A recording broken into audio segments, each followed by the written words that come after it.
이제 세 번째 시간 진행하도록 하겠습니다. 자, 여러분 요약집 117페이지예요. 자, 요약집 117페이지 세 번째부터 주택담보출의 상환 방식이다 소개되어 있죠. 이 부분도 별표가 장난이 아니네요. 거의 매마다 두 문제 연관돼서 출제되고 있다 생각하시고 잘 들어보시기 바라겠습니다. 자, 이건 내가 주택담보출을 받았다는 이야기예요. 대출받은 금액을 어떻게 갚아 나가느냐 이 문제예요. 그래서 상환 방식도 여러 가지가 있지만 크게 우리는 두 가지로 나눠볼 수가 있다는 겁니다. 자, 먼저 자, 원금 만기 일시 상환 방식이라는 게 있어요.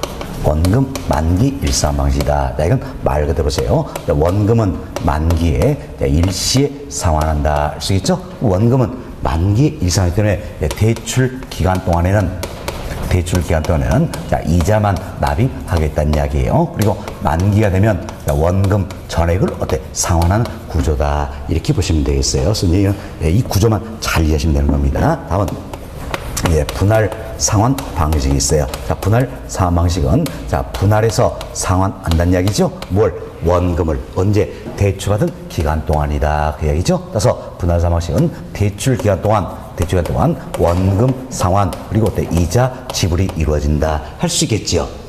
그리고 만기되면 원금은 전액 상환되었다는 겁니다. 그래서 이제 이 분할 상환 방식은 대출 기간 동안 원금 상환, 이자 지불이 이루어진다 생각하시고 이 분할 상환 방식 이 부분은 더 세부적으로 학습이 돼야 됩니다. 그래서 이제 분할 상환 방식은 상품이 또 여러 가지가 있어요. 근데 그 중에 우리 시험 주로 묻고 있는 건 세 가지예요. 세 가지. 자, 원금, 균등 분할 상환 방식이 있고요. 다음은 원리금, 균등 분할 상환 방식. 다음은 최증식 또는 점증식이다라는 겁니다. 자, 이것은 상환 방식이 있다는 이야기예요. 그럼 자, 여기에 있는 원금 균등, 원리금 균등, 최증식 세 가지는 모두가 어디에 합니까? 분할 상환 방식이다. 할 수 있겠죠. 그래서 대출 기간 동안 원금 상환, 이자 지불이 이루어진다 생각하시고 하나씩 구체적으로 설명을 좀 드리도록 하겠습니다. 자, 먼저 자, 원금, 균등 분할 상환 방식이에요.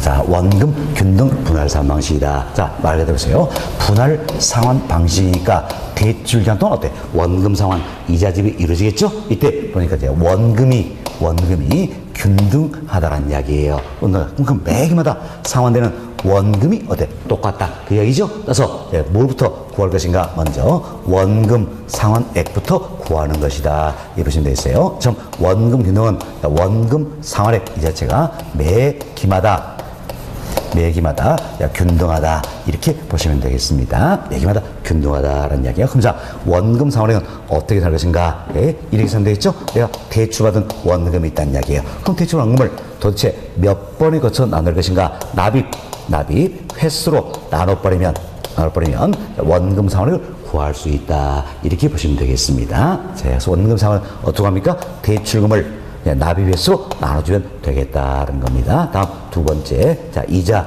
내야 되겠죠? 이자 지불액이 있다라는 겁니다.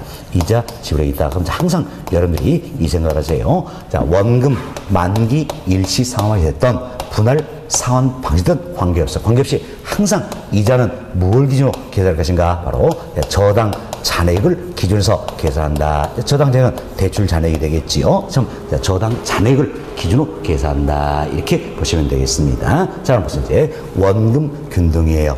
매기마다 비록 똑같은 금액이지만 원금 상환이 지속적으로 이루어진다는 이야기예요. 그럼 원금 상환이 이러니까 후기로 가면 갈수록 저당 잔액은 증가할까요? 감소할까요? 감소하겠죠. 후기로서 저당 잔액이 감소하니까 당연히 저당 잔액을 기준으로 계산하는 이자도 후기로서 감소한다. 할 수 있겠죠. 이자 지불액 후기로 가면 갈수록 이자 지불을 감소하게 된다. 다음 원금 상환액과 이자 지불을 합해서 우리가 뭐라 표현합니까? 원리금 상환액이다. 이렇게 표현하죠. 원리금 상환액은 다른 말로 저당 지불액이다. 이렇게 표현한 겁니다. 학자들은 이제 저당 지불에 이 표현을 많이 씁니다. 저당받고 지불하는 금액이다라는 이야기예요. 저당 지불액이다 표현을 쓰는데 우리 시험은 최근에는 원리금 상환액이다 이 표현을 많이 쓰고 있는 겁니다. 원리금 상환액이다. 이는 저당 지불액이다. 제가 줄여서 어떤 상환액 이렇게 표현하기도 하겠지요. 자, 그럼 원리금 상환액은 원과 합한 금액이잖아요. 합한 금액인데 보세요. 원금 상환액은 매 기마다 균등하다 그랬어요. 균등하다. 그렇지만 이자는 후기로 가면 갈수록 어때? 감소한다는 이야기야. 그럼 둘 합한 금액은 자, 후기로 갈수록 증가할까요? 감소할까요? 감소하게 된다. 알 수 있겠죠? 후기로서 감소하게 된다. 그래서 잘 보세요. 자, 원금 균등입니다. 자, 원금 균등은 뭐가 균등합니까? 원금이 균등하다. 그 이야기죠? 그래서 원금 상환액은 매 기마다 똑같지만 원리금 상환액은 어때? 후기로 감양할수록 어때? 감소하는 구조다. 이렇게 잘 이해하시면 되겠습니다. 됐습니다. 자, 그리고 이제 원금 균등이다. 이 같은 경우에는 우리 이제 계산은 이렇게 하시면 되겠어요. 원금 균등은 뭐가 균등합니까? 원금이 균등하다는 이야기예요. 원금이 균등할 때는 뭐부터 계산합니까? 원금부터 계산한다는 이야기예요. 원금 상환액 계산하고 다음은 어때? 이자 계산하겠죠? 예, 계산해서 둘 합하면 뭐가 됩니까? 원리금 상환액이 된다. 이렇게 해서 순서는 잡아보시면 되겠습니다. 그래서 이제 개괄적으로 소개를 드렸고요. 자, 여러분 요약집 117페이지를 보세요. 117페이지 예제가 들어있죠? 예제 한번 봅시다. A씨입니다. 주택을 구입하기 위하여 은행으로부터 5억을 대출을 받았다라는 이야기죠. 대출받은 금액은 얼마입니까? 5억이네요. 자, 은행의 대출 조건이 다음과 같을 때 9회차 상환을 원리금 상환액과 자, 지금 문제는 뭐 구했습니까? 9회차 원리금 상환액을 구하라는 이야기예요. 9회차 원리금 상환액이다. 자, 그리고 13회차 이자 납부액을 순서 내라는 것은 인구겠죠? 13회차는 뭘 구하라는 이야기야? 이자 납부액 이걸 구하라라는 겁니다. 구하라. 주적 보니까 고정금리 연 5%네요. 고정금리 연 5%다라는 거죠. 다음 대출 기간은 어때? 20년이다. 20년인데 원금 균등이지요. 자, 원금 균등이다라는 겁니다. 그리고 연단위 매기말 상환한다. 매년마다 상환하는 조건이다. 이렇게 보시면 되겠습니다. 자, 그럼 이 조건 하에서 우리가 이제 9회차 원리금 상환액을 계산을 해보자라는 겁니다. 그럼 자, 잘 보세요. 이제 먼저 여러분들이 이런 문제는 여기서부터 생각하셔야 되겠죠. 주요 조건이 뭡니까? 원금 균등이란 이야기예요. 원금 균등이니까 당연히 분할 상환방식이잖아요. 그럼 대충 동안 원금 상환 이자 지불해야 된다. 알 수 있겠죠? 근데 원금이 균등하다 했어요. 그래서 우리가 무엇부터 계산한다는 이야기예요? 원금부터 계산한다라는 겁니다. 원금부터 계산한다. 원금 먼저 계산하고 다음은 어땠지? 이자 지불액 계산하겠죠? 그래서 둘 합하면 뭐가 된다? 원리금 상환액이 된다. 이렇게 생각하셔야 되겠어요. 자, 우리 원금 상환액 계산합시다. 자, 원금 상환액은 어떻게 된다 했어요? 대출받은 원금을 납입 횟수로 어때? 나눠주면 된다 그랬죠? 된다. 라는 거 그대로 대입합시다. 자, 대출한 금액 얼마입니까? 5억. 이걸 총 몇 번에서 나눠내는 겁니까? 자, 만기 20년인데 매년마다 상환주니까 몇 번입니까? 20이다. 생각하시면 됐죠? 자, 계산해보세요. 5억 나누기 20 하시면 얼마 나옵니까?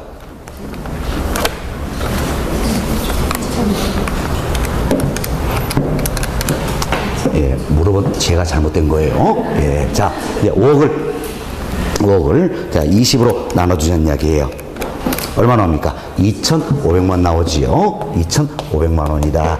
그럼 결국은 자 원금 상환액은 매 기마다 균등한데 얼마입니까? 2,500만 원이다. 그럼 벌써 이제 매 기마다 2,500만원씩 원금 상환이 이루어지기 때문에 뭐 1회차도 원금 상환액은 얼마입니까? 2,500. 네, 자, 9회차도 원금 상환은 얼마입니까? 2,500이다. 할 수 있겠죠? 결국 9회차. 우리가 원금 상환을 계산했어요. 얼마입니까? 2,500이다. 다음, 이자 계산했죠. 이자는 항상 뭘 기준으로 합니까? 저당 잔액을 기준으로 계산한다는 이야기예요. 저당 잔액. 먼저, 우리 이제 저당 잔액을 계산해야 되겠죠?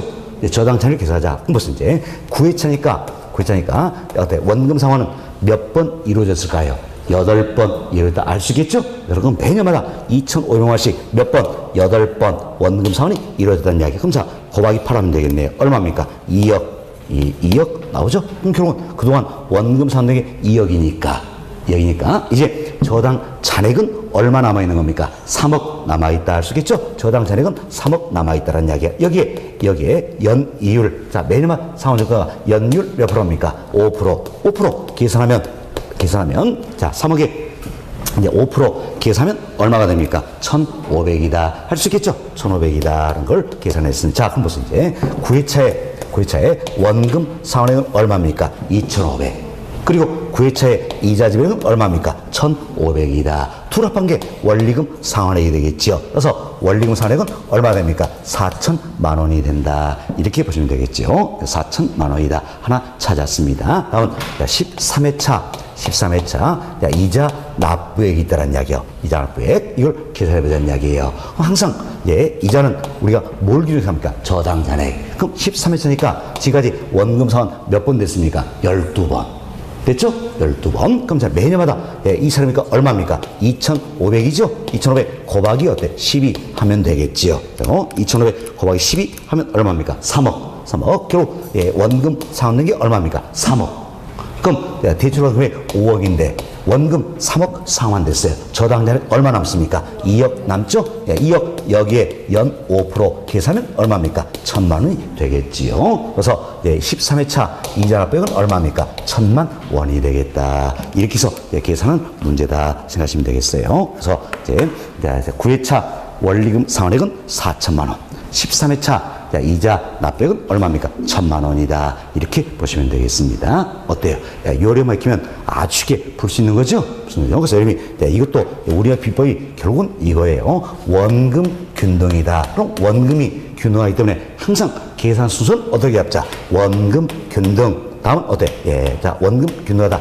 원금 상환을 먼저 계산하고 다음은 이자 계산해서 둘을 합하면 뭡니까? 원리금이다. 이렇게 해서 우리 계산을 하게 된다는 겁니다. 이처럼 이제 계산을 해서 제가 비법을 완전 공개드린 계산 문제 워크북이라는 교재가 있어요. 그런데 아마 추후에 여러분께 한 번쯤 또 이야기 드릴 겁니다. 그건 계산 문제 포기자를 위한 것들이에요. 포기자, 개포자. 수포자가 아니에요. 수포자가. 개포자. 1년 교재였다 생각하시면 되겠습니다. 자, 그래서 계산 문제 대비해 보시고 지난 시험에 이게 나왔었죠? 완전 점수 문제다 이렇게 생각하셔야 돼요. 이런 정도 문제들 우리가 맹 연습해서 얼마 만에 40초 만에 답이 나올 수 있어야 된다. 그것도 안 하고 합격점 와서 중개사 1차 시험 합격하고 잔다. 이때를 우리가 말하는 무임승차다 이렇게 이야기하는 겁니다. 무임승차다. 자, 이는 시장의 실패를 초래하는 대표적인 요인 중에 하나가 된다. 이렇게 보시면 되겠습니다. 됐습니다. 자, 다음은 여기서 이제 우리가 지금까지 원금 균등 이야기 드렸어요. 우리 시험용으로 이 생각하자는 이야기예요. 원금 균등이 먼저 나왔다는 사실은 그렇지 않습니다. 현실은 그게 아니지만 우리 시험용으로 원금 균등이 먼저 나왔다. 이 생각하자는 이야기예요. 그러나 원금 문제가 뭘 것인가? 초기에 원리금 상환액이 많더란 이야기예요. 그래서 이걸 낮춰주기 위한 상품이 뭡니까? 원리금 균등이다. 이렇게 시험용으로 생각하자는 이야기예요. 왜? 우리 시험은 초기, 즉 1회차에 원리금 상환 크기를 자주 물어보기 때문이에요. 완전 당으로 맨유지요. 그래서 우리가 어떻게 생각합니까? 원금 균등이 먼저 나왔다. 이 상품의 문제가 뭐다? 초기에 원리금 상환액이 많더란 이야기예요. 이걸 낮춰주기 위한 상품이 바로 뭡니까? 원리금 균등이다. 이렇게 생각하시면 되겠어요. 그래서 이제 원리금, 균등, 분할 상환 방식이다. 이 상품이 있다는 이야기예요. 원리금, 균등, 분할 상환 방식이다. 이 상품인데, 자, 이제 이 상품도 분할 상환이니까 당연히 대충 동안 원금 상환 이자 지불이 이루어지겠지요. 이때 이제 자, 원리금이 균등하다 그랬어요. 뭐가 균등합니까? 원리금이 균등하다는 이야기예요. 그래서 원리금 상환액 여기서부터 계산한다라는 겁니다. 자, 보세요. 원금 균등은 뭐가 균등하다? 원금이 균등하다는 이야기예요. 그래서 우리가 순서를 어떻게 해보세요? 원금 상환액, 이자 지불액, 원리금 상환액이다. 이렇게 순서 잡았잖아요. 그러면 원리금 균등은 뭐가 균등합니까? 원리금이 균등하다는 이야기예요. 원리금이 균등하다는 원리금 상환액 이것부터 계산하는 겁니다. 원리금 상환액 이걸 계산하고 다음 이자 계산해서 빼주면 뭐가 됩니까? 원금 상환액이 된다. 이렇게 생각하시면 되겠습니다. 자, 그럼 원리금 균등이니까 먼저 우리가 원리금 원리금 상환액부터 살펴보자는 이야기야. 그럼 원리금 상환액은 어떻습니까? 매기마다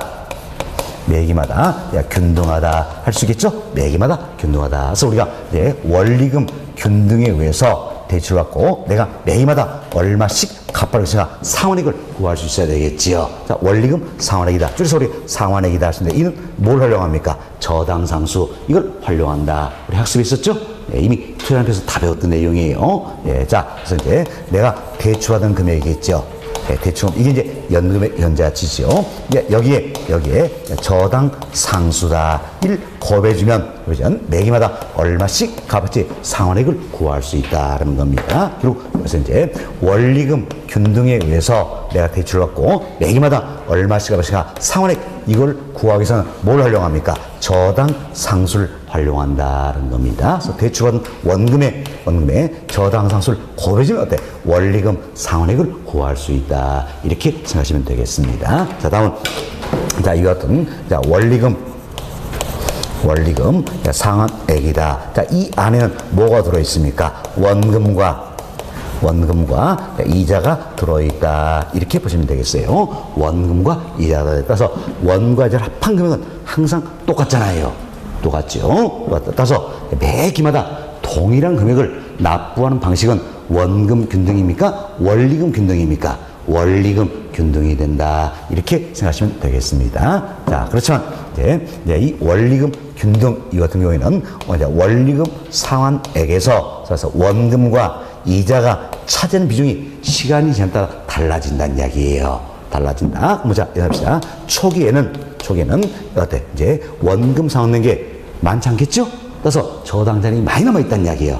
많이 남았으니까 당연히 원리금 상환액 중에서 이자가 차지하는 비중이 어때? 크다는 이야기예요. 그럼 자, 원리금 상환액 중에서 이자가 차지하는 비중이 크다는 이야기는 원금 상환액이 차지하는 비중은 어떻습니까? 작다. 이런 의미가 되겠지요. 그렇지만 후기로 가면 갈수록 원금 상환이 이루어지기 때문에 저당 잔액은 증가합니까? 감소합니까? 감소. 그럼 저당 잔액이 감소하니까 이자 지불이 어때? 감소한다. 할 수 있겠죠?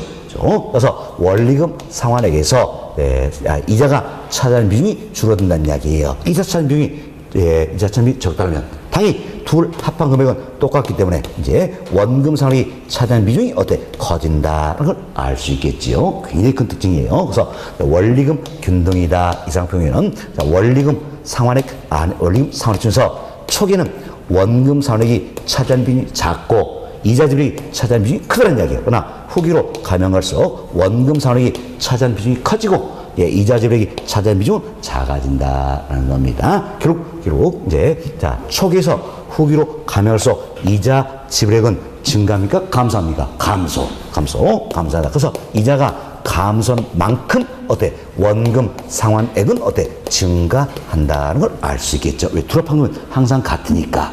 이자 줄을 만큼 원금 상은 증가한다라는 이야기예요. 결국 이제 자, 이 원리금 균등이다. 이 같은 경우에 원금 상환액은 초기에서 후기로 갈수록 어떻습니까? 증가한다. 이 사실 알 수 있다라는 겁니다. 그래서 여러분이 이 내용을 통해서 먼저 원금 균등과 원리금 균등 이 상품이 비교가 돼야 되겠죠. 그래서 이제 원금 균등입니다. 원금 균등은 자, 원금 상환액이 매기마다 어때? 똑같다라는 이야기예요. 그렇지만 원리금 상환액은 어떻습니까? 후기로 갈수록 감소하는 구조가 되겠죠. 다음에 원리금 균등이에요. 원리금 균등은 뭐가 똑같습니까? 원리금 상환액이 매기마다 똑같다는 이야기예요. 그렇지만 원금 상환액은 후기로 갈수록 어때? 증가하는 구조다. 그래서 지문에서 원금 상환액을 묻는지 원리금 상환액을 묻는지 잘 보셔야 한다는 이야기예요. 자, 보세요.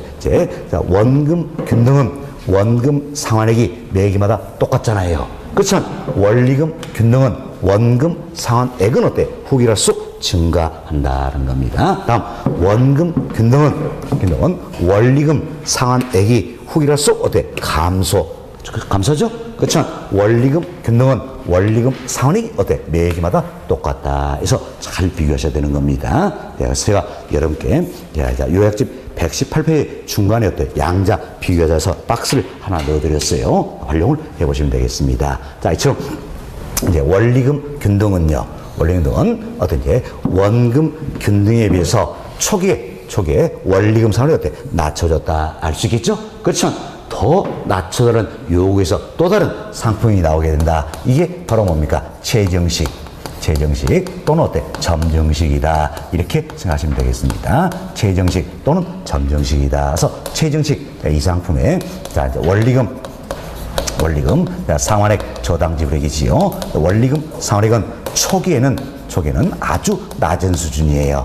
낮은 수준. 그래서 원금 균등이나 원리금 등 여기 있을 때 훨씬 더 낮은 수준이다라는 겁니다. 그렇지만 후기로 할수록 점차 증가한다라는 겁니다. 점차 증가한다. 따라서 이름을 뭐라 붙였어요? 최정식 또는 어때? 점정식 이렇게 붙여놨다라는 겁니다. 자, 그럼 여튼 최정식 이 상품은 초기에는 원리금 상환액이 아주 낮은 수준이라는 이야기야. 아주 낮은 수준이다 보니까 원금 상환은 고사하고 이자도 때 지불하지 못할 수가 있다는 이야기예요. 그때 지불하지 못한 이자는 어떻게 되시냐? 저당 잔액에 쌓이게 된다는 이야기예요. 그래서 초기에는 저당 잔액이 대출금보다도 더 많아져버린 현상이 나타날 수 있어요, 없어요? 있지요. 그렇죠? 이걸 그래서 우리가 볼 것인가? 바로 부의 상환이다. 이렇게 이야기합니다. 나는 갚는다, 갚았어요. 그렇지만 결국 마이너스 났다. 부의 상환이다. 이렇게 표현하는 겁니다. 그래서 부의 상환은 뭘 합니까? 내가 대출받은 금액보다도 저당 잔액이 어때? 더 많아지는 현상을 의미한다. 이렇게 생각하시면 되겠어요. 이를 우리가 부의 상환이다. 이렇게 표현한다라는 겁니다. 그럼 자, 이제 우리 분할 사무식 대표 상품 세 가지 하겠습니다. 원금 균등, 원리금, 최정식 셋 중에서 초기에 부의 상환이 나타난 상품은 뭐가 됩니까? 최정식이다. 이렇게 생각하시면 되겠습니다. 됐습니다. 자, 그래서 이제 분할 사무식 세 가지 말씀드렸어요. 이제는 세 상품을 비교를 한번 해보자라는 겁니다. 그런데 먼저 이제 원리금 상환액의 크기를 비교해보자. 원리금 상환은 저당 지불이 되겠지요. 원리금 상환의 크기다. 이는 초기와 후기가 달라지겠지요. 초기에 원리금 상환액이 가장 많은 상품 셋 중에 뭐가 됩니까? 원금 균등이다. 우리 시험 이게 완전 단골 메뉴라 그랬어요. 그래서 우리가 지금 이렇게 시험용으로 생각하자 그랬어요. 원금 균등이 먼저 나왔다. 그럼 문제가 뭡니까? 초기에 원리금 상환액이 많다는 이야기예요. 이걸 낮춰주기 위한 게 뭡니까? 원리금 균등이다. 이도 많다. 더 낮춰준 게 바로 뭡니까? 최정식이다. 이렇게 생각하자는 이야기예요. 생각하자. 다음은 이제 후기로 가면 갈수록 원금 균등은 원리금 상환액이 증가합니까? 감소합니까? 감소. 그러나 원리금 등은 초기나 후기나 관계없이 일정 똑같죠? 최정식은 후기로서 어때? 점차 증가한다는 겁니다. 그래서 후기는 완전히 달라지겠지요. 자, 후기에 원리금 상환액 가장 많은 상품 뭐가 됩니까? 최정식이 되겠지요. 최정식. 다음은 어때? 원리금 균등. 다음 어때? 원금 균등 순이다. 이렇게 생각하시면 되겠습니다. 됐습니다. 다음은 이제 원금 상환액의 크기를 비교해보자는 이야기예요. 자, 원금 상환액의 크기다. 근데 이건 초기 기준으로 한번 생각합시다. 초기. 자, 우리가 초기는 주로 1회차 이걸 의미하는 거예요. 맨다. 자, 이제 1회차에 최정식 이 상품 같은 경우에는 이 상품은 워낙 원리금 상환이 적더란 이야기예요. 그렇죠? 그래서 원금 상환은 고사하고 이자도 지불하지 못한 경우가 있겠지요. 그래서 부의 상환이 나타날 수가 있다는 이야기예요. 그렇지만 원금 균등이나 원리금 등은 원금 상환이 어때? 이루어지잖아요. 이루어지는데 자, 잘 보세요. 1회차입니다. 근데 1회차는 원금 균등이나 원리금 균등이나 그동안 원금 상환된 게 있어요, 없어요? 없잖아요. 그럼 저당장이 똑같이 남아 있겠지요. 따라서 이자가 똑같다는 이야기예요. 그래서 이제 1회차에 자, 원금 균등과 원리금 등이 똑같은 건 원리금 상환액입니까? 이자 지불액입니까? 이자 지불이 똑같다는 이야기예요. 그럼 이자 지불은 똑같은데 원리금 상환액에 차이가 있다는 이야기는 뭐에 차이가 있다? 원금 상환액 크기에 차이가 있다는 겁니다. 원금 상환액 크기에 차이가 있다는 겁니다. 따라서 우리가 이제 원금 상환액 크기를 순서를 잡아보자는 이야기예요. 그럼 어때? 당연히 원리금 상환이 많은 원금 균등이 원금 상환도 초기는 크겠죠. 그래서 이제 원금 균등. 다음은 어때? 원리금 균등. 다음은 어때? 최정식 이순이다. 이렇게 생각하시면 되겠습니다. 자, 다음은 이제 저당 잔액의 대출 잔액이죠. 저당 잔액의 크기를 비교해보자는 이야기예요. 자, 1회 차이는 그동안 원금 상환 등에 있어요, 없어요? 없죠? 그럼 세상 모두 저당 잔액 똑같겠네요. 그렇죠? 그렇지만 1회차 납부 후에는 내용이 달라지겠죠. 자, 1회차 납부 후입니다. 1회차 납부 후에는 이제 자, 보세요. 원금 상환이 많이 이루어질수록 저당자는 적게 남겠죠? 원금 상환이 적게일수록 저당자는 어때? 많이 남는다. 그럼 세 상품 중에 저당자액이 가장 많이 남은 상품은 뭐가 됩니까? 최정식. 다음은 어때? 원리금, 균등. 다음은 어때? 원금, 균등이다. 이렇게 보시면 되겠어요. 역시 우리 시험 이분도 어때? 단골 메뉴예요. 단골 메뉴다. 보시면 되겠어요. 자, 그래서 이제 우리 시험 이런 식으로 표현됩니다. 자, 이제 1회차 납부 후에 차입자 때 중도 상환하고자 한다는 이야기예요. 이때 세 상품 중에 대출 잔액이 가장 적게 남아있는 상품은 뭐가 될까요? 원금 균등이다. 할 수 있겠죠? 원금 균등이다. 또 이렇게 비교합니다. 자, 이제 1회차 납부 후에 차입자가 중도 상환하고자 할 때 대출 잔액, 저당 잔액은 원리금 균등이 원금 균등보다 적다. 이렇게 표현되는 거예요. OX. X. 잘못됐죠? 원리금 균등이 어때? 더 많잖아요. 원금 균등이 어때? 더 적다.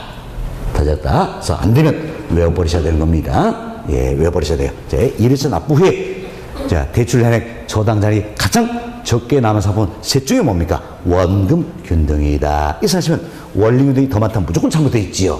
아, 원리금 균등이 더 많다면 맞는 문장이 되어 있고, 원리금 균등이 더 적다면 어때? 잘못됐다. 할 수 있겠죠. 뭐가 더 적습니까? 원금 균등이 더 적다. 생각하시고 잘 기억하세요. 자, 1회차 납부 후에 차입자가 중도 상환하고자 한다. 이때 저당 잔액, 대출 잔액이 가장 적게 남은 상품 셋 중에 뭐가 됩니까? 원금 균등이다. 이렇게 생각하시면 되겠습니다. 자, 그럼 저당 잔액이에요. 저당 잔액이 많이 남아있을수록 대출자 입장에서는 자, 원금 회수, 즉 자금 회수가 빠르다, 늦다라는 이야기지요. 늦다. 자, 따라서 원금 회수에 따른 위험은 어떻습니까? 상대적으로 어때? 크다라는 걸 알 수 있겠지요. 다음, 저당 잔액이 적게 남을수록 대출자에 있어서 원금 회수는 어떻습니까? 빠르다. 따라서 원금 회수에 따른 위험은 어때? 줄어든다. 이렇게 보시면 되겠습니다. 이렇게 비교해 두시면 되겠어요. 자, 다음은 이제 대출 기간 동안 총 납입액의 크기를 비교를 해보자는 겁니다.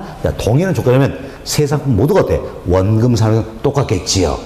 그렇지만 이자의 차이가 있다는 이야기예요. 뭐 됩니까? 저당 잔액의 크게 차이가 있기 때문이다. 그럼 어때? 항상 이자는 뭘 기억해 놨어요? 저당 잔액. 그럼 저당 잔액이 많이 남을수록 당연히 이자를 더 많이 내겠죠? 따라서 대출했던 총 납입의 크기를 봐도 가장 많은 상품이 뭡니까? 최정식. 다음은 뭡니까? 원리금 균등이다. 다음은 어때? 원금 균등이다. 이렇게 생각하시면 되겠습니다. 됐습니다. 이렇게 이해하시면 되겠어요. 자, 그리고 하나 더 말씀을 드립니다. 자, 보세요. 이제 자, 미래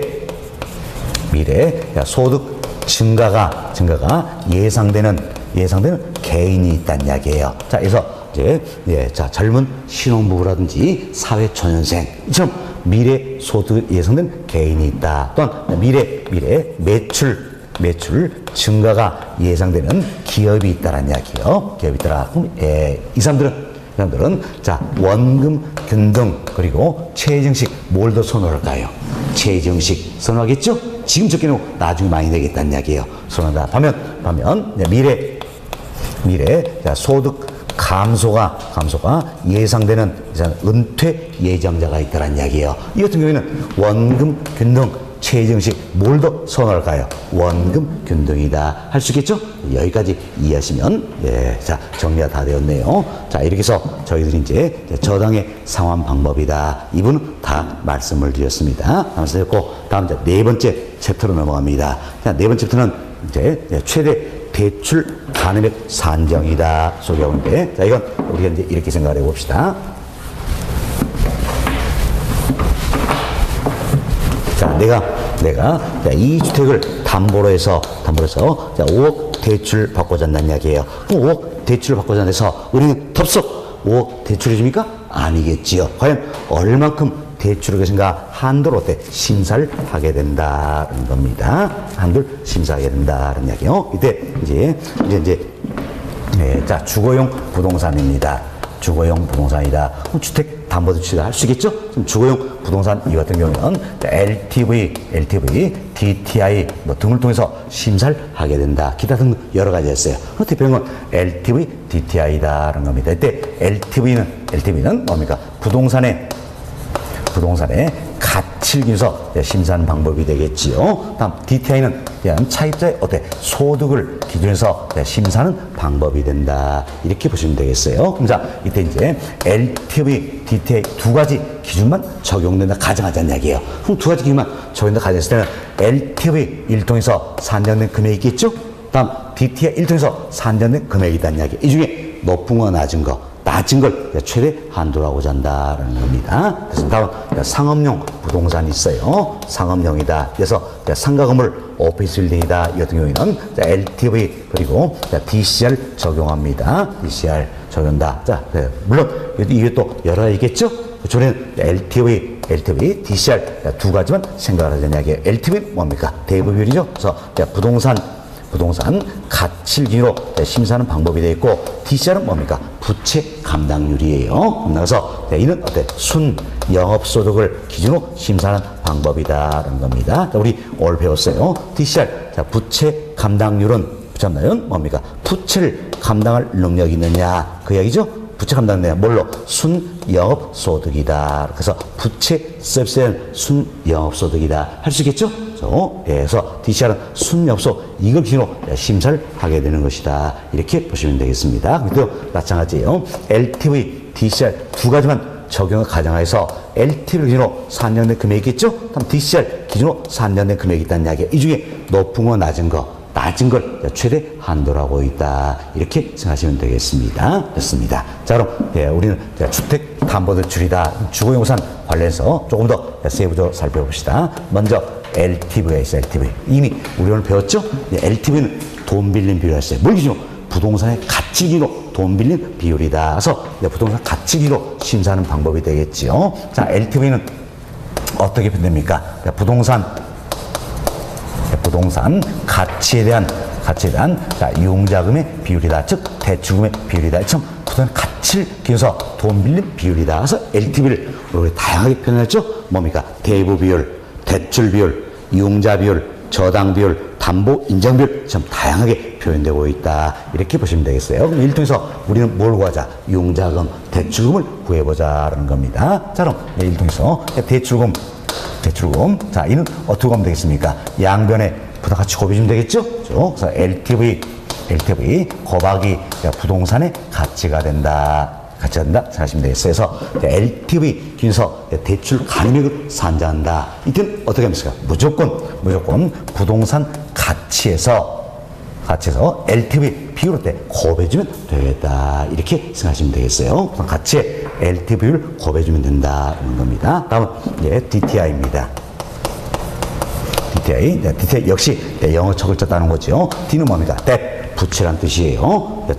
I는 뭡니까? 인컴, 소득이 되겠죠. 따라서 DTI는 소득 대비 부채 비율이다. 이렇게 과거에는 표현을 많이 했어요. 그렇지만 지금은 총 부채 상환 비율이다. 이 표현을 쓰는 겁니다. 총 부채 상환 비율이다. 이렇게 표현되는 거여서 우리 여러분이 기출문제 다 가지고 계시잖아요. 여기 보시면 아실 거예요. 조금 오랜 기출문제는 소득 대비 부채 비율 이렇게 표현하고 있어요.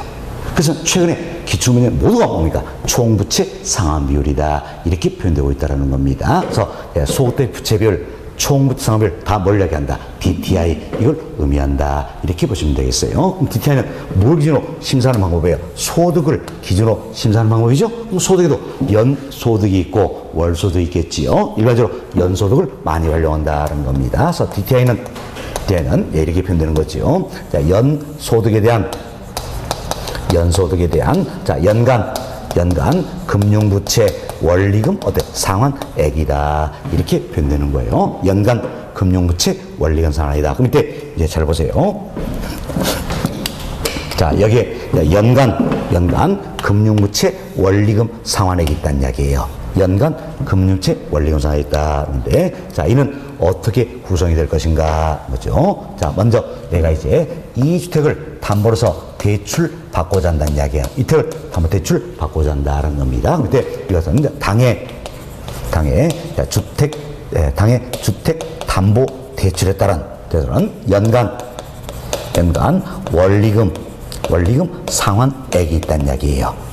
예, 자, 당해 주택담보대출에 따른 연간 원리금 상환액이 있다는 겁니다. 그리고 이 주택을 담보로서 대출을 받기 전에 내가 사업자금이다, 뭐 이것도 명목으로 이미 빌려 쓴 돈이 있겠지요. 이 같은 걸 모두 모아가지고 우리가 기타 부채다 이렇게 이야기합니다. 기타 부채. 기타 부채에 대해서는 연간 이자 상환액만 고려하는 겁니다. 연간 이자 상환다. 자, 먼저 이부터 차이를 잘 보셔야 돼요. 자, 주택담보대출 관련된 부분은 뭘 고려합니까? 원리금 상환액이에요. 원리금 상환액. 예, 그리고 기타 부채는 뭐뭐 고려합니까? 이자만 고려하겠다는 겁니다. 자, 주택담보대출 관련된 부분은 뭡니까? 원리금. 원가지 합한 금액이잖아요. 그리고 기타 부채는 뭐만? 이자만 고려하겠다는 겁니다. 그래서 이제 이 둘을 합한 금액이 결국은 뭡니까? 예, 이 둘 합한 금액이 연간 금융부채 원리금 상환액이 되는 것이다. 이렇게 생각하시면 되겠습니다. 그렇지만 이분도 최근에 제도가 바뀌어졌다라는 겁니다. 이미 저희들 한번 설명드렸죠? 바뀐 내용. 그런데 이제는 이렇게 계산하는 겁니다. 자, 연간 금융 원리금 상환액, 이걸 어떻게 보면 이 차이예요. 이 차이인데, 자, 당해 주택담보대출 및 기존의 주택담보대출 여기 따른 연간 원리금 상환액이다. 여기다가 기타 부채에 대해서는 자, 연간 이자 상환액을 고려한다는 이야기예요. 고려한다. 네, 이렇게 해서 합한 금액이 바로 뭡니까? 연간 금융부채 원리금 상환액이 된다는 겁니다. 이게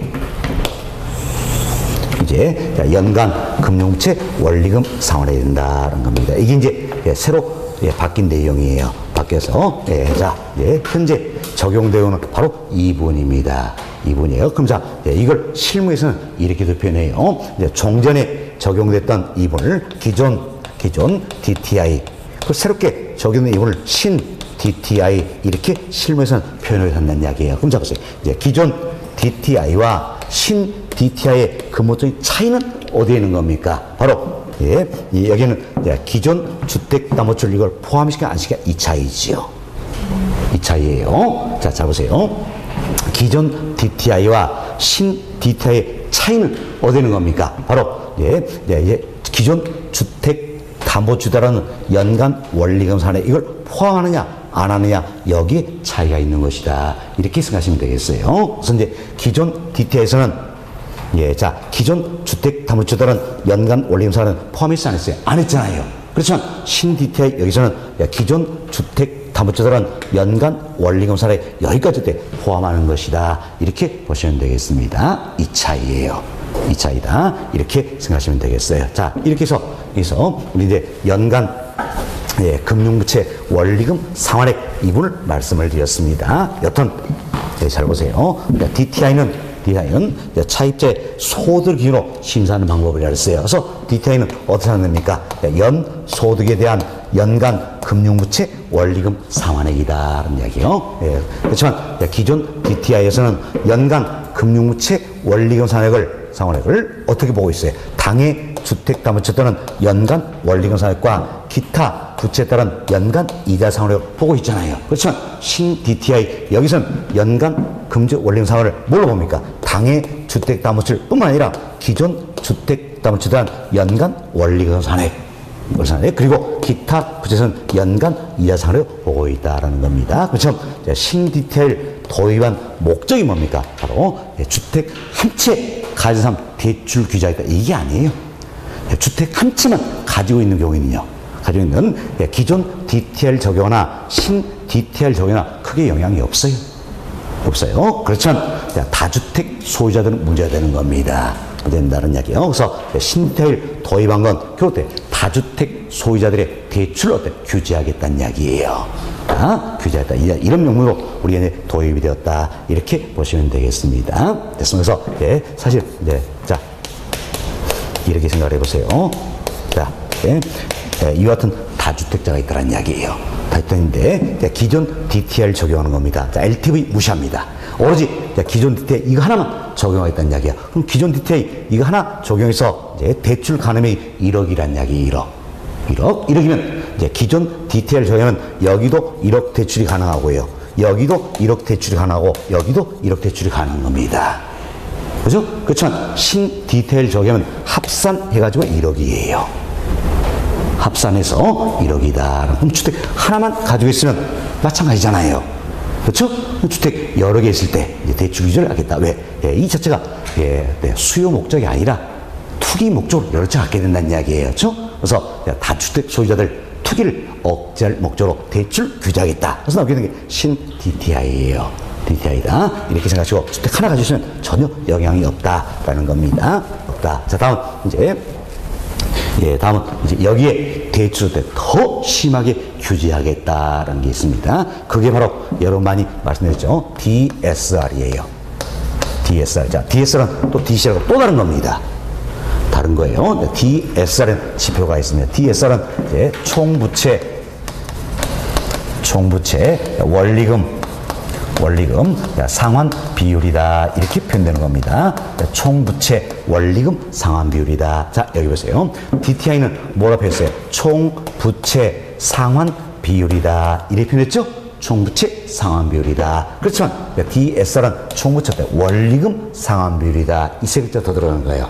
총부채 원리금 상환 비율이다. 그럼 자, DSR은 뭘 얘기할 것인가? 자, 보세요. 여기도 역시 마찬가지예요. 연간 금융부채 원리금 상환액 이걸 산정한 데 있어서 자, 보세요. 신 DTI는 어떻게 했습니까? 당해 주택담보출 및 기존 주택담보출 여기 따른 연간 원리금 상환액과 기타 부채에 따른 연간 이자 상환을 고려했잖아요. 그죠?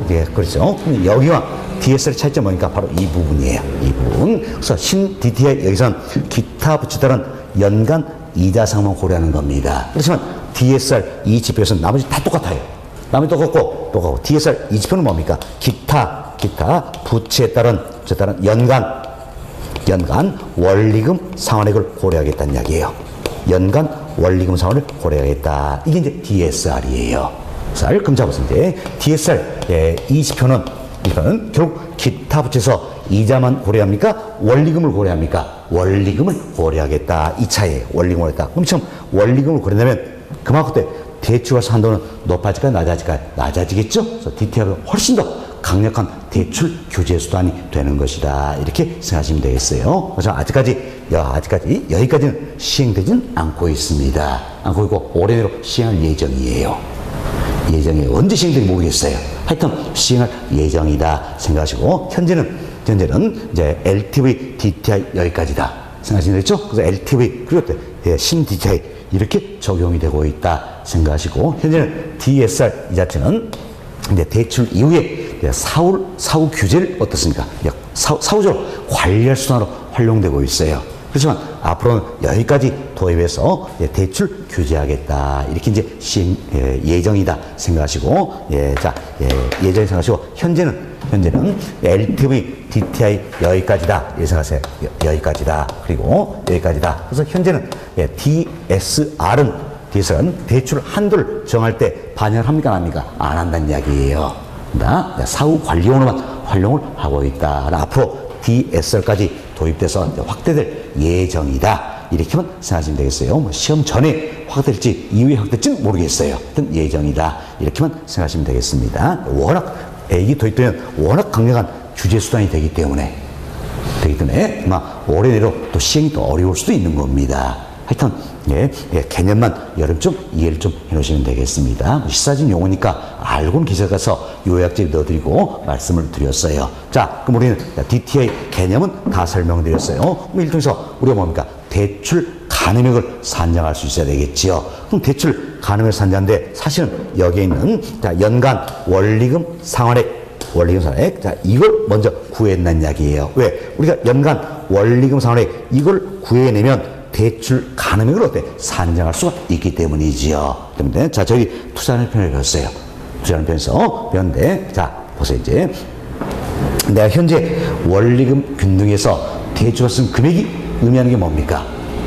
연금의 현재 가치지요. 연금 가치. 그럼 자, 그래서 이제 연금의 현재 가치다. 연금 가치는 어떻게 갑니까? 연금 곱하기 연금의 현재 가치 계수다 할 수 있겠죠. 이때 연금이 바로 뭡니까? 원리금 상환액이 된다는 이야기예요. 그럼 자, 우리가 여기는 원리금 상환액. 자, 이걸 계산을 해내면 어때? 여기에 연금의 현가계수 곱해지면 어때? 연금의 현자치 대출금을 구할 수 있게 된다. 이렇게 보시면 되겠어요. 대출금을 구할 수 있게 된다. 아니면 또 이제 우리가 이 식을 이렇게 표현할 수 있겠죠. 자, 연금 그리고 연금의 현재 지수의 역수입니다. 뭡니까? 저당상수를 활용한다는 이야기예요. 그럼 저당상수를 활용하면 자, 연금의 현재 지수와 역수하기 때문에 나눠줘야 되겠죠? 나누기다. 그래서 연금은 뭘 해야 됩니까? 상환액을 구해서 저당상수 지어주면 저당상수를 어때? 나눠주면 자, 연금의 현자치 대출금을 구할 수 있다는 겁니다. 자, 이래서 우리는 대출 가능액을 산정하기 위해서는 먼저 뭘 구해야 됩니까? 상환액 이걸 구해야 되겠죠? 상환액 이걸 구해서 연금의 현재치 주어지면 곱하면 되겠고 저당상수 주어지면 나눠주면 어때? 대출금 나온다는 이야기예요. 자, 상환액을 구하기 위해서는 자, 여기는 이 상환액을 구하기 위해서는 먼저 뭘 구해야 됩니까? 연간 금융부채 원리금 상환액 이걸 구해야 될 거 아니에요. 그렇죠? 선생님이 순서를 잘 잡으세요. 최근 5개월 동안 한 번도 안 빠뜨린 계산 문제입니다. 정확히는 8년 동안 무조건 계산이 나오는 거예요. 근데 언제 이 식 다 쓰고 있어요? 그렇죠? 그 요령을 익히셔야 되는 겁니다. 요령을 익히셨는데 먼저 우리가 연간 금융부채 원리금 상환액 이걸 어때? 구할 수 있어야 되겠죠. 이걸 구해서는 어떻게 합니까? 연소득의 DTI비를 구해주면 되겠죠? 그래서 여러분이 이렇게 순서를 잡으세요. 1단계 무조건 연소득의 DTI 비율을 곱한다는 이야기예요. 이게 1단계예요. 그럼 결국 연소득의 DTI 비율을 곱해준 게 뭡니까? 연간 금융부채 원리금 상환액. 지금 이걸 구했잖아요. 그렇죠? 이걸 구했어요. 이걸 구해놓고 결국 이 값이 자, 이 둘을 어때? 합한 값이 되잖아요. 그죠? 이 둘을 합한 값이 된다는 이야기. 여기서 우리는 뭐 한다? 상환액을 구해야 되겠네. 이때 나온 이 금액에서 이제 어때? 기타 부채에 따른 연간 이자산 이걸 빼주면 어떻습니까? 상환액이 나오게 된다. 그 이야기지요. 상환액. 그래서 2단계는 1단계에서 산정된 금액에서 무조건 기타 부채에 따른 연간 이자 상환액 이걸 빼주는 게 2단계라는 이야기예요. 그럼 이렇게 해서 나온 금액이 결국 뭡니까? 상환액이 되겠지요. 상환액이 된다는 겁니다. 근데 상환액 구했으니까 당연히 3단계에서는 상환액 자, 이걸 구했으니까 연금의 현재치 주어지면 곱하면 되겠고 저당상수 주어지면 어때? 나눠주면 되겠다. 그래서 대출 가능액을 산정하게 된다는 겁니다. 자, 다시 보세요. 우리는 LTV를 기준으로 대출 가능액을 산정합니다. 어떻게 한다? LTV는 부동산의 가치로 심사하니까 무조건 부동산 가치 어때? LTV만 곱해주면 된다는 이야기예요. 곱해주면 되겠다는 겁니다. 자, 다음 이제 디테일 기준으로 대출 가능액을 산정합니다. 디테일은 소득 기준으로 소득 기준으로 심사하는 방법이죠. 그래서 우리 연소득을 기준하면 1단계 뭡니까? 무조건 연소득에 DTI 비율을 곱해준다는 이야기예요. 곱해준다. 이때 나온 금액이 있죠? 2단계는 뭡니까? 이때 나온 금액에서 기타 부채에 따른 연간 이자 상환을 빼주면 된다는 이야기예요. 빼줍니다. 이게 2단계예요. 다음 이때 나온 금액에서 3단계는 연금의 현가에 주면 곱하면 되겠고 저당소 주면 나눠주면 되겠다. 그래서 대출 가능액을 산정하게 된다는 겁니다. 이건 주택 하나 가지고 있었을 때예요. 하나 가졌을 때 여러 차례 쓰면 내용이 좀 달라지겠지요. 주택 하나 가지고 있을 때다. 이렇게 보시면 되겠습니다. 됐습니다. 그래서 주택 하나만 가지고 있으면 기존 DTI나 신 DTI 큰 영향이 없다 그랬죠? 자, 좋습니다. 자, 그럼 이제 우리가 이 내용을 토대로 해서 이제 예제 하나 풀어주도록 하겠습니다. 120페이지 보세요. 120페이지는 이제 하단에 예제대로 있죠? A씨는 이미 은행에서 푸는 함부로 7천만 원을 대출을 받은 상태이다. A씨가 은행으로부터 추가로 벌 수 있는 최대 담보 대출 금액은 자, 예, 박스 보세요. 이제 담보 부산의 시장가치 5억 원, 연소득 6천, 연간 저당상수 0.1. 자 보세요. 연소득, 연간 저당상수 기준이 똑같잖아요.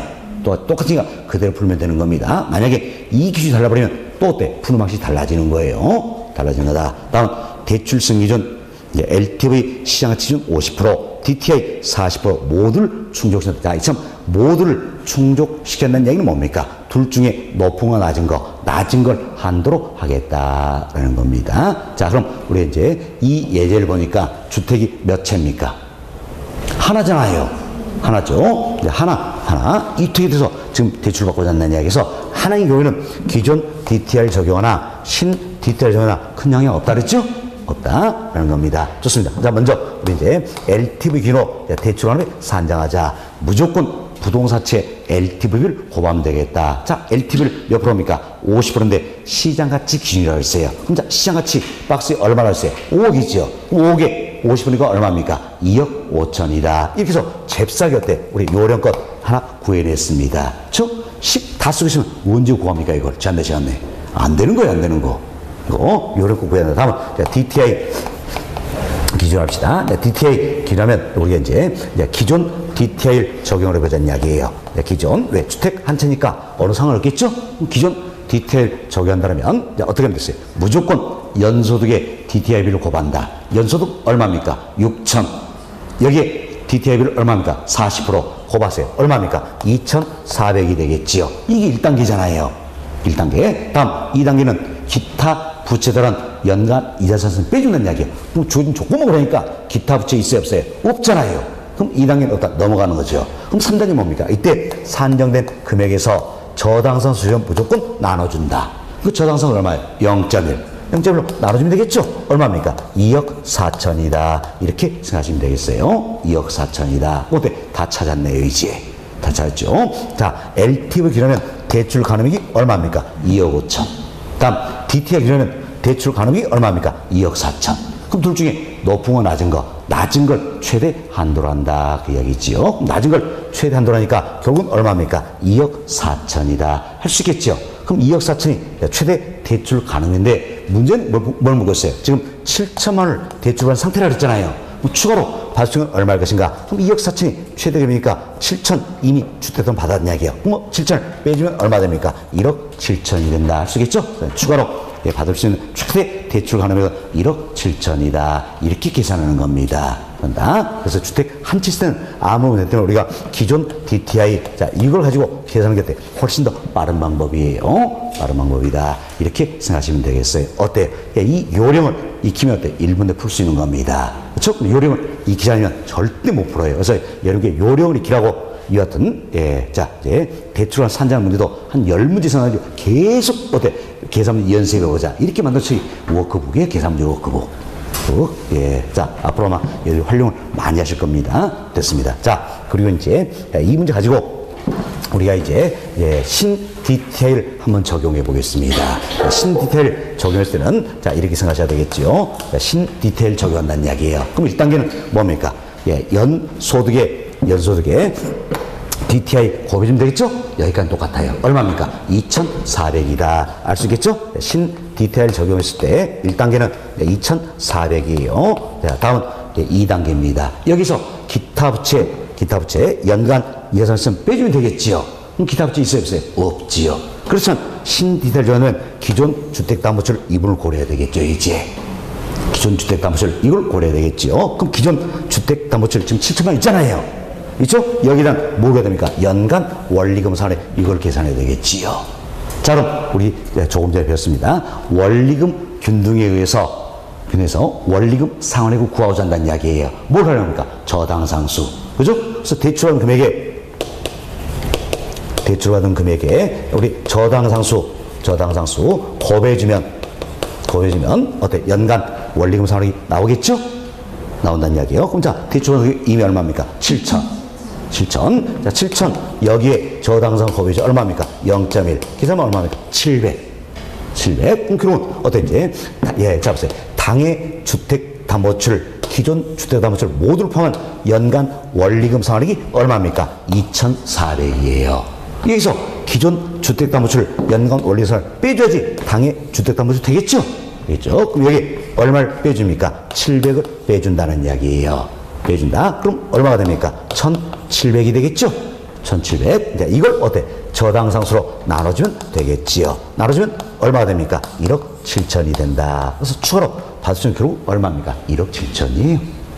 1억 7천, 1억 7천이다. 라는 겁니다. 물론 LTV 적용하면 2억 5천이었죠? 여기서 대출 7천 있으니까 빼주면 얼마입니까? 1억 8천이 되겠죠? 신디테일 적용하면 LTV를 기준하면 1억 8천이 되겠고, 추가로 대출 가능액이 신디테일 적용하면 1억 7천이다. 둘 중에 높은 거 낮은 거? 낮은 거. 1억 7천이 되겠죠? 이렇게 계산하는 게 신디테일 적용하는 거예요.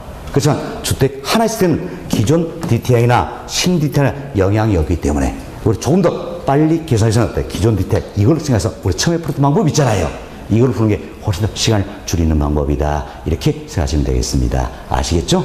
예. 자, 이렇게 해서 계산 문제도 연습을 좀 해보시기 바라겠어요. 네, 그래서 저희들이 이제 주택담보대출 관련 여러 가지 제도를 설명을 드렸습니다. 2절 다 맞춰드렸고요. 잠시 쉬었다가 다음 시간 3절 부동산 유동화제도 여기서부터 설명을 하겠어요. 10분 쉬었답니다.